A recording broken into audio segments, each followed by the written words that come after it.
एक था रौनक, जैसा नाम वैसा रूप, अक्कल में भी उसका मुकाबला कोई नहीं कर सकता था। एक दिन उसने घर के बाहर बड़े बड़े अक्षरों में लिखा, यहां अक्कल बिकती है। उसका घर बीच बाजार में था। हर आने जाने वाला वहां से जरूर गुजरता था। हर कोई बोर्ड देखता, हंसता और आगे बढ़ जाता। रौनक को विश्वास था कि उसकी दुकान एक दी जरूर चलेगी।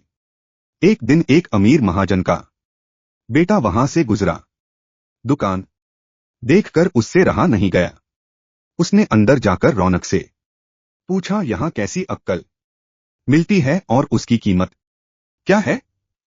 उसने कहा, यह इस बात पर निर्भर करता है कि तुम इस पर कितना पैसा खर्च कर सकते हो। गंपू ने जेब से 1 रुपया निकालकर पूछा, इस रुपए के बदले कौन सी अक्कल मिलेगी और कितनी? भाई, 1 रुपए की अक्ल से तुम 1 लाख रुपया बचा सकते हो। गंपू ने 1 रुपया दे दिया। बदले में रौनक ने एक कागज पर लिख कर दिया, जहां 2 आदमी लड़ झगड़ रहे हो वहां खड़े रहना बेवकूफी है। गंपू घर पहुंचा और उसने अपने पिता को कागज दिखाया। कंजूस पिता ने कागज पढ़ा तो वह गुस्से से आग बबूला हो गया। गंपू को कोसते हुए वह पहुंचा अक्कल की दुकान। कागज की पर्ची रौनक के सामने फेंकते हुए चिल्लाया, वह रुपया लौटा दो जो मेरे बेटे ने तुम्हें दिया था।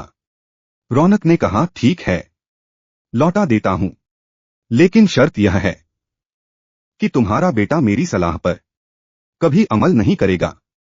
कंजूस महाजन के वादा करने पर रौनक ने रुपया वापस कर दिया। उस नगर के राजा की 2 रानियां थीं। एक दिन राजा अपनी रानियों के साथ जौहरी के बाजार से गुजरा। दोनों रानियों को हीरों का एक हार पसंद आ गया। दोनों ने सोचा, महल पहुंचकर अपनी दासी को भेजकर हार मंगवा लेंगी। संयोग से दोनों दासियां एक ही समय पर हार लेने पहुंची। बड़ी रानी की दासी बोली, मैं बड़ी रानी की सेवा करती हूं इसलिए हार मैं लेकर जाऊंगी। दूसरी बोली, पर राजा तो छोटी रानी को ज्यादा प्यार करते हैं, इसलिए हार पर मेरा हक है। गंपू उसी दुकान के पास खड़ा था। उसने दासियों को लड़ते हुए देखा। दोनों दासियों ने कहा वे अपनी रानियों से शिकायत करेंगी। जब बिना फैसले के वे दोनों जा रही थीं, तब उन्होंने गंपू को देखा। वे बोली, यहां जो कुछ हुआ तुम उसके गवाह रहना।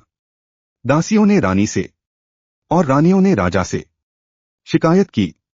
राजा ने दासियों की खबर ली। दासियों ने कहा, गंपू से पूछ लो, वह वहीं पर मौजूद था। राजा ने कहा, बुलाओ गंपू को, गवाही के लिए कल ही झगड़े का निपटारा होगा। इधर गंपू हैरान, पिता परेशान। आखिर दोनों पहुंचे अक्कल की दुकान। माफी मांगी और मदद भी। रौनक ने कहा, मदद तो मैं कर दूं, पर अब जो मैं अकल दूंगा उसकी कीमत है 5,000 रुपए। मरता क्या न करता। कंजूस पिता के कुड़ते हुए दिए 5,000। रौनक ने अकल दी कि गवाही के समय गंपू पागलपन का नाटक करें और दासियों के विरुद्ध कुछ न कहे। अगले दिन गंपू पहुंचा दरबार में, करने लगा पागलों जैसी हरकतें। राजा ने उसे वापस भेज दिया और कहा, पागल की गवाही पर भरोसा नहीं कर सकते। गवाही के अभाव में राजा ने आदेश दिया, दोनों रानी अपनी दासियों को सजा दें, क्योंकि यह पता लगाना बहुत ही मुश्किल है कि झगड़ा किसने शुरू किया। बड़ी रानी तो बड़ी खुश हुई, छोटी को बहुत गुस्सा आया। गंपू को पता चला कि छोटी रानी उससे नाराज हैं, तो वह फिर अपनी सुरक्षा के लिए परेशान हो गया। फिर पहुंचा अक्कल की दुकान। रौनक ने कहा, इस बार अकल की कीमत 10,000 रुपए। पैसे लेकर रौनक बोला, एक ही रास्ता है, तुम वह हार खरीद कर छोटी रानी को उपहार में दे दो। गंपू सत्ते में आ गया। बोला, अरे ऐसा कैसे हो सकता है? उसकी कीमत तो 1 लाख रुपए है। रौनक बोला, कहा था ना उस दिन जब तुम पहली बार आए थे कि 1 रुपए की अक्कल से तुम 1 लाख रुपए बचा सकते हो। इधर गंपू को हार खरीद कर भेंट करना पड़ा, उधर अक्कल की दुकान चल पड़ी। कंजूस महाजन सिर पीट पीट कर रह गया। अगर मेरे चैनल पर पहली बार आए हैं तो मेरे चैनल को सब्सक्राइब कीजिए ताकि आप लोगों तक मेरे स्टोरी वीडियो का नोटिफिकेशन पहुंच सके। मेरे वीडियो को लाइक शेयर कमेंट कीजिए ताकि आप लोगों के लिए अच्छा से अच्छा वीडियो बना सकूं। जय हिंद, जय भारत।